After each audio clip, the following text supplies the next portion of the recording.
So let's talk about February 2nd. For many Christians, it marks the Feast of the Presentation. And it's this really fascinating story that brings together an ancient promise and its ultimate fulfillment, a story about divine law and a brand new kind of light for the world. But what's this day really all about? I mean, why is it so connected to candles and this powerful ancient prophecy that was given to a young family in the temple? Well, let's dive in and unpack this whole story. Now, you've probably heard this day called by its more traditional name, Candlemas. And that name comes from, you guessed it, the custom of blessing candles. Each one is a symbol of Christ as the true light of the world. That image of light, it's absolutely central to this whole story, so definitely keep that in mind as we go. To really get the meaning of this feast, we have to go back to the event itself. It's a story that starts with a humble birth in Bethlehem and leads to this huge, pivotal moment in the temple in Jerusalem. Okay, so why February 2nd? Is the date just random? Nope, not at all. It's actually just some simple scriptural math. If you start from the birth of Jesus on December 25th, the Mosaic law required a 40-day period of purification for a new mother. And, well, you count out those 40 days, and it brings you right to February 2nd. So Mary and Joseph were in Jerusalem to follow the law, specifically to fulfill two requirements. First, there was the ritual purification for a mother, 40 days after her son was born. And second, there was the formal presentation or consecration of the firstborn son to the Lord. And here's where we get a really telling detail. The kind of sacrifice they had to make reveals everything about their circumstances. See, the law had a provision. If you were wealthy, you offered a lamb. But if you were poor, you could offer a pair of turtle doves or two young pigeons. The Gospels make a point of telling us that Mary and Joseph made the offering of the poor. It's this quiet but powerful statement of their humility. And it's right in this moment of quiet, humble obedience that the entire story just pivots. You have these two devout, elderly people, Simeon and Anna, who had literally spent their lives waiting in the temple for this very day. And guided by the Holy Spirit, they see what no one else does.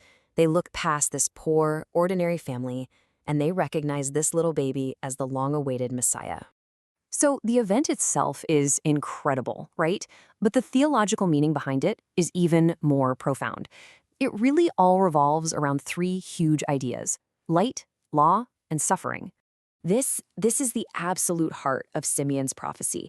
As he's holding the child, he proclaims him a light. But listen to who the light is for.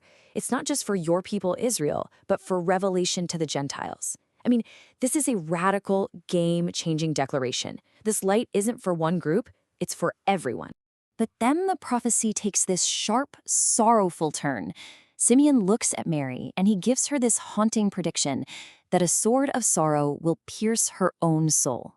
It injects this dose of harsh reality into an otherwise joyful scene, and it connects this beautiful moment directly to the future suffering of the cross. So, if we just boil it all down, we get these three core themes. First, you've got fulfillment. The incredible irony of the one who gave the law submitting himself to that very law. Second, light. The revelation that this salvation is for all people, everywhere. And third, suffering. This deep understanding that this great light would come at a great cost. Okay, so that's the story and what it all means theologically. But what about us? What's the living legacy of this ancient feast?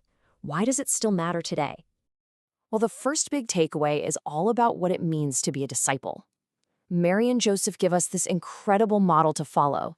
They act with such faithful obedience and trust in God's plan, even when they can't possibly see the whole picture. Their quiet little journey to the temple is a huge lesson in faith.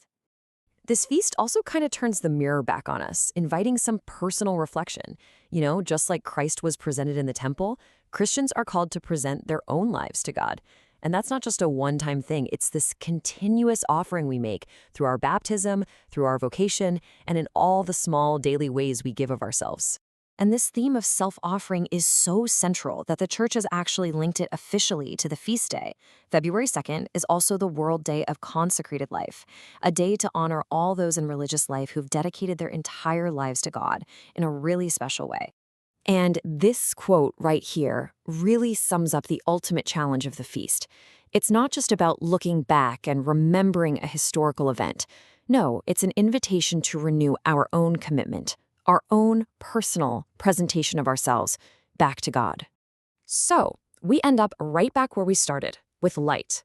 That blessed candle from Candlemas is a symbol of Christ, sure, but it's also a reminder that his light has been entrusted to us, his followers.